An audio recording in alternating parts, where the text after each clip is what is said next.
So I'm sitting over there, I said, okay, every station going to do a live shot. Every station going to do a package about this.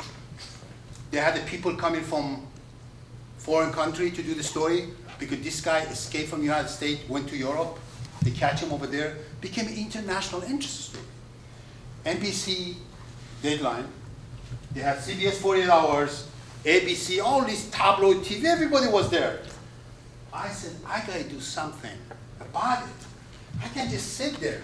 So I wanted to create something the other station don't have it. Remember? I didn't hear it on radio, I didn't see it in Channel 7, and I didn't read it in the paper, okay? Because everybody just showed the court here, they had the pool camera of court TV over there, everybody getting the same pool. Forget about that thing. Let me do my piece. Behind the scene, doctor on trial. This was quick, okay? And on the last page of that statement, does it bear your signature?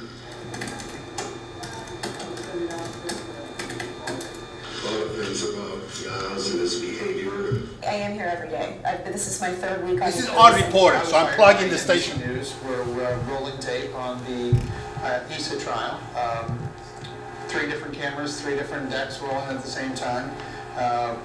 Fill a box full of tapes, ship it off to New York. About a month before Rosie's That's this 48-hour CBS guy. I'm covering this trial for Associated Press. My mistake, I didn't put the mic on the guy looks like was overseas. Don't touch me or something. Fled to Cyprus, where he was a fugitive for a number of years. And I'm a reporter for the Plain Dealer. Well, we've been covering the trial from the beginning, and we've been hoping to capture as much of the detail and drama as possible. So I've been filing 2 stories a day. And at the time that you heard of Rosie's death, what was your understanding as to the circumstances? What did he? Let us get the shot.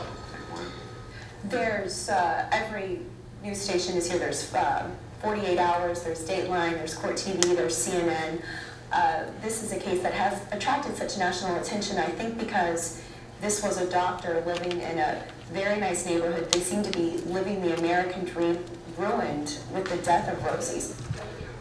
Okay, you see what I'm saying now, my friend?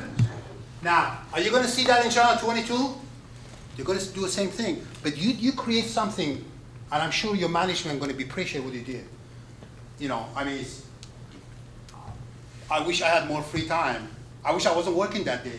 I make it longer piece, much powerful, you know?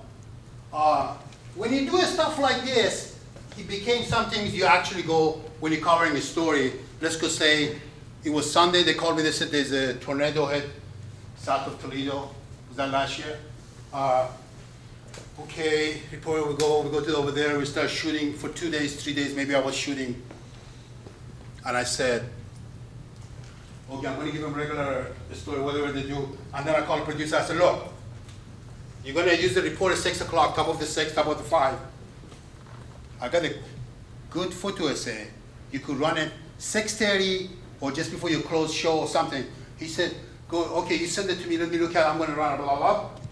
Whatever I had from that 2 days, I put together something. To have something different, my friend. Ready, Freddie?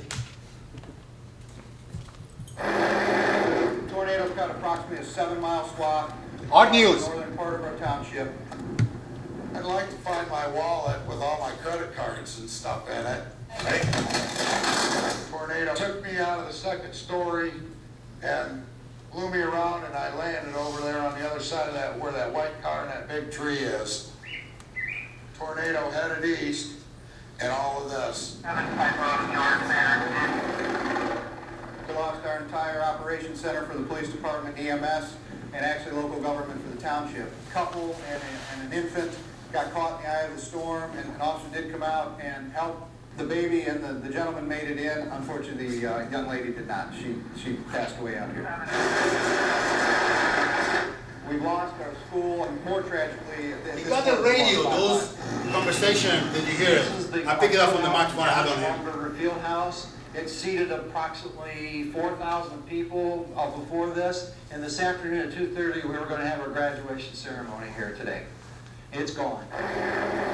6 buses here that have been basically destroyed. I can't even explain it. It's just like something in a movie. You're a fortunate family in spite of the fact that you lost your home because you have each other. We survived this, it doesn't matter. Everything else can be replaced. Exactly. Yeah. This guy couldn't be replaced. No, this was our great room. We had this, that was our kitchen area, dinette area. This is our great room. And then actually all of this stuff sitting here was on my son's bed. My wife has MS. My son and I get my wife down in the basement, and we waited out right here at the bottom of the stairs. I had them both in a headlock because we couldn't get down to the basement and get down to the tornado position. I peeked up over here and I could see my neighbor's house. I had no walls left at all. That's my microphone. Going to rebuild. Right You got that sound. You see it right there? That's where we want to be. It wasn't a strong, it wasn't a metal thing, so it couldn't make noise. So you see what I'm saying? They're running a thing and they talk about it. They run it again 10 o'clock, they run it next day. They run it probably 5, 6 times, okay? Now, this is a story I was with the reporter, we're doing it. Now, let me ask you, sir, were you running that story in your show? Would I run that? Yes, Absolutely. somewhere at the end, somewhere, you know, hey, this has happened all this week here. Right. Okay. Photographer Chris, gonna take us there one more time.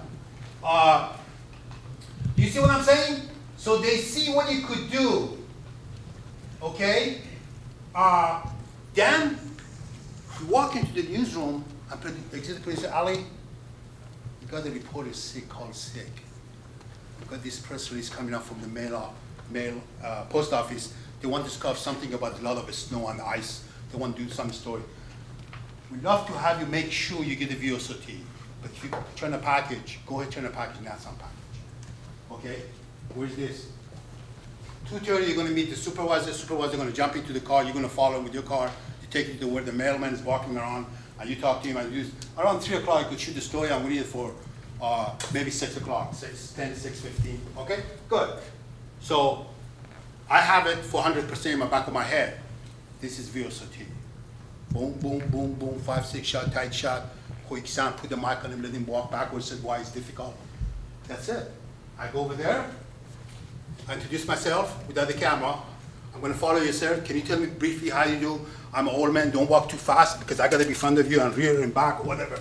So if I fell over, make sure you turn around, you could see me so you could pick me out of the snow.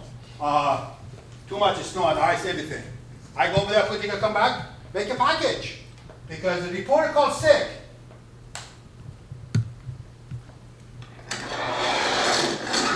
My name is Kirk Bull. I've been a letter carrier for almost 25 years. This is my 24th winter out here.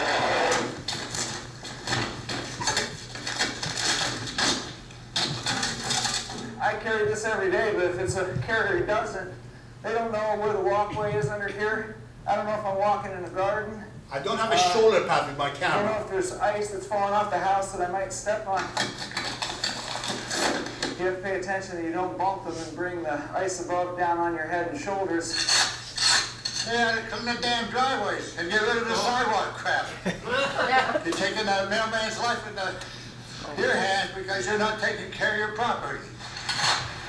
I enjoy being outside. I enjoy interacting with the customers, but this is the part of the year that makes it very, very challenging. I had a path here that I had sort of trod down, but it's gone. There's steps under here somewhere.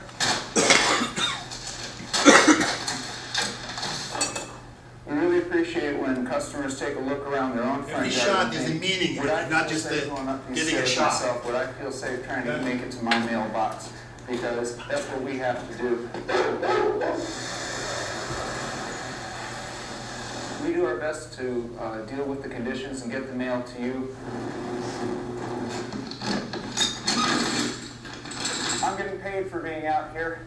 If you're not getting paid to be outside, stay inside where it's warm, but please take a look around and make sure it's safe for us first. Thanks. That's it, buddy. I mean, there's nothing difficult about it.